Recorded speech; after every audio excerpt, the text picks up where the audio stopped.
사무엘상 5장 1절부터 4절까지의 말씀을 우리 함께 읽어보도록 하겠습니다. 블레셋 사람들이 하나님의 궤를 빼앗아 가지고 에베네셀에서부터 아스돗에 이르니라. 블레셋 사람들이 하나님의 궤를 가지고 다곤의 신전에 들어가서 다곤 곁에 두었더니 아스돗 사람들이 이튿날 일찍이 일어나 본즉 다곤이 여호와의 궤 앞에서 엎드려져 그 얼굴이 땅에 닿았는지라. 그들이 다곤을 일으켜 다시 그 자리에 세웠더니 그 이튿날 아침에 그들이 일찍이 일어나 본즉 다곤이 여호와의 궤 앞에서 또다시 엎드려져 얼굴이 땅에 닿았고 그 머리와 두 손목은 끊어져 문지방에 있고 다곤의 몸뚱이만 남았더라. 아멘. 오늘 이 새벽도 함께 예배하는 자리에 오신 우리 사랑교회 모든 성도님들께 하나님의 은혜와 평강이 늘 함께하기를 간절히 소망합니다. 세상에는 참 많은 단어들이 있죠. 저희들이 말하는 것들도 다 단어로 이루어져 있는데 그 중에 이제 승리라는 이 단어만큼 사람들에게 사실 소망과 기쁨을 주는 단어는 없을 것입니다. 오늘 말씀을 통해서 사람은 실패할 수 있지만 하나님은 반드시 승리하는 분임을 깨닫고 느낄 수 있는 시간이 되면 좋겠습니다. 먼저 하나님은 이기시는 하나님이라고 말할 수가 있습니다.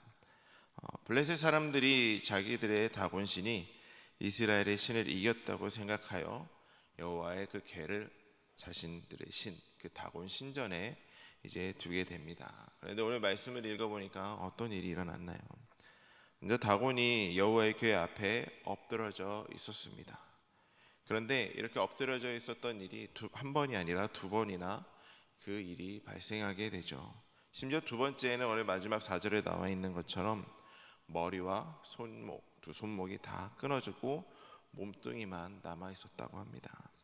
이렇게 우상들은 보면은 생명도 능력도 없음을 우리는 알 수가 있습니다. 그래서 우상을 위해 사람이 있는 것이 아니라 사람을 위해서 그 우상이 존재한다는 것이죠. 즉 우상을 숭배한다는 것은 우리 자기 자신을 숭배한다는 것입니다. 이렇게 사탄은 우리가 우상 숭배를 하도록 늘 지치지 않고 공격하고 유혹하고 낙심하게 만들어 또 우리의 삶을 무력하게 만드는 것이 그들입니다. 그러나 우리가 기억을 해야 될 것은 예수님께서 이미 십자가로 인해 그 안에서 승리하셨다는 것입니다. 예수님께서 죄와 사망의 권세를 십자가로 이기셨기에 우리들은 더 이상 죄의 권세 아래 있지 않는다는 사실을 잊지 않으시길 바랍니다. 사랑하는 성도 여러분, 예수님의 믿음으로 이 세상의 유혹과 사탄의 공격과 맞서 이길 수 있길 바랍니다. 하나님께서 이미 우리에게 승리를 주셨기에 그 믿음만을 가지고 있다면 그 어떤 유혹에서도 승리할 수 있음을 기억하시고 이미 이기신 주님을 의지함으로 나아갈 수 있는 저와 여러분들이 될 수 있기를 바랍니다. 두 번째로 하나님은 전능하신 하나님이십니다. 우리들은 예수님의 십자가 지심을 통하여 죄와 사망의 지배에서 벗어나게 되었고 하나님의 은혜 안에 머물게 되었습니다. 하나님께서 그래서 우상을 섬기는 자들에게 대해서는 아주 엄중하신 분이라는 것, 우리는 그것을 기억해야 됩니다. 오늘 읽지는 않았지만 6절부터 9절 말씀을 보면은 블레셋 사람들은 여호와의 궤를 옮기면 된다고 생각을 하게 됩니다. 이제 자신들이 이겼지만 그것이 가치 있기에 다곤신이 무너지고 넘어지고 있다는 걸 보고 그걸 옮기면 된다고 생각을 했지만 큰 능력을 드러내신 하나님 앞에서는 모든 것은 실패로 돌아가게 됩니다. 하나님의 전지전능하심을 믿고 우리 고백하고 계십니까? 하나님께서는 그분의 전능하심에 대해서 무지하거나 우리의 유익을 위해서 그 능력을 이용하려는 자를 엄중하게 심판하시고 징계하시는 분이라는 걸 우리가 기억을 해야 됩니다. 그래서 하나님의 전능하심을 생각하시는 성도라면 염려와 두려움, 낙심에 빠지지 말아야 됩니다. 이것은 다 죄의 권세 아래 있는 거고 우리는 이미 그 죄의 권세에서 승리하신 하나님을 믿고 의지하기 때문에 우리는 하나님의 은혜 안에 있기 때문에 우리에게 이 염려함을 주는 사단의 유혹에 넘어가지 말아야 됩니다. 특히 하나님의 그 지극히 크신 능력은 예수님 안에서 가장 크게 나타냈음을 볼 수가 있습니다. 하나님께서는 예수님을 죽은 자 가운데서 살리시며 모든 이름 위에 뛰어나게 하시고 만물 위에 구주로 세우시고 영광스러운 교회의 머리가 되게 하셨습니다. 또한 몸된 교회를 은혜와 능력으로 다스리고 계셨죠. 그렇기 때문에 그 교회에 나와 하나님의 영향력 안에 있는 우리들은 그 능력을 의지하여 날마다 세상의 공격과 사단의 유혹을 이겨 이 땅에서 승리하는 삶을 살아야 된다는 사실을 기억하시길 바랍니다. 마지막으로 하나님은 심판하시는 하나님이라 말합니다. 블레셋 사람들은 하나님의 괴를 다시 에그론으로 보내게 됩니다. 하나님의 괴가 에그론에 이르자 에그론 사람들은 부르짖게 되죠.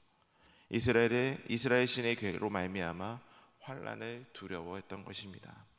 다시 방백들을 모으고 이스라엘 신의 괴를 원래 있던 곳으로 돌려보내고 죽임 당함을 면하고자 했습니다. 하지만 그들에게 내려지는 하나님의 손의 그 엄중함을 피할 수가 없었습니다. 그 부르짖음만이 하늘에 사무치도록 울려 퍼졌을 뿐입니다. 죄인은 이렇게 스스로를 구원할 수 있는 길은 없습니다. 아무리 선행을 한다 해도 내가 죄인이라면 그것은 올바른 방법이 아니죠. 그런 사람들도 하나님의 괴를 다시 있던 곳으로 옮기자고 노력했지만 결국 하나님의 심판은 피할 수가 없었습니다. 하나님께서는 죄에 대해 심판하시는 분임을 잊지 마시길 바랍니다. 인간의 노력으로는 하나님의 진노를 피할 수가 없습니다. 하나님을 섬기지 않고 우상을 섬기며 자기 마음의 원대로 살아가는 자의 마지막은 하나님의 심판으로 비참하게 되어 오늘 에그론의 사람들과 같이 슬피 울게 될 뿐입니다. 죄에 대해 진노하시는 것을 알 때 인간은 자신이 죄인됨을 깨닫고 하나님 앞에 겸손히 엎드릴 수 있습니다. 우리는 죄에 대한 하나님의 진노가 얼마나 심각하고 큰지를 예수님의 십자가를 통해서 알 수 있습니다. 단 하나의 죄도 용납하지 않고 철저하게 심판하시는 그 하나님의 의로우심을 기억하시기를 바랍니다. 사랑하는 성도 여러분, 사탄의 공격이 제 아무리 강하고 세상의 유혹이 빗발치더라도 주님 안에 있는 자는 언제나 어디서나 거뜬히 이길 수 있음을 기억하시고 오늘도 주님 안에 머물고 하나님의 은혜 안에 머물므로 인하여 승리하는 저와 여러분들이 될 수 있기를 주님의 이름으로 간절히 축원합니다. 기도하겠습니다. 사랑과 은혜가 충만하신 하나님, 세상은 늘 우리를 유혹하고 사단은 우리를 유혹 공격하여서 죄의 권세 아래 머물게 하려고 하고 있습니다. 늘 그 유혹은 매일매일 있습니다. 하나님, 그 유혹에 넘어가지 않게 하여 주시옵고 사단의 그 공격에도 쓰러지지 않게 하여 주시옵소서. 이미 예수님을 통하여 죄의 권세에서 벗어나게 하셨고 하나님의 은혜 안에 머물므로 우리가 승리하는 삶을 살게 하셨는데 우리가 늘 그 공격에 넘어지고 쓰러질 때가 너무나도 많습니다. 하나님, 그러나 우리가 기억해야 될 것은 주님께서 늘 승리하시는 분이기에 이미 승리하시기를 우리에게 주셨기에 우리가 그것을 믿고 의지하며 살아감으로 세상 가운데서도 그 유혹에 넘어지지 않고 늘 승리하는 삶을 살아갈 수 있도록 붙들어 주시옵소서. 의심하지 않고 담대함으로 그 승리를 의심하지 않고 담대함으로 나아갈 수 있는 자들 되길 원합니다. 주님, 오늘도 주님으로 인하여 승리함을 누리고 승리함 가운데 살아갈 수 있는 우리 모두가 될 수 있도록 주님께서 붙들어 주시옵소서. 예수님의 이름으로 기도드렸습니다. 아멘.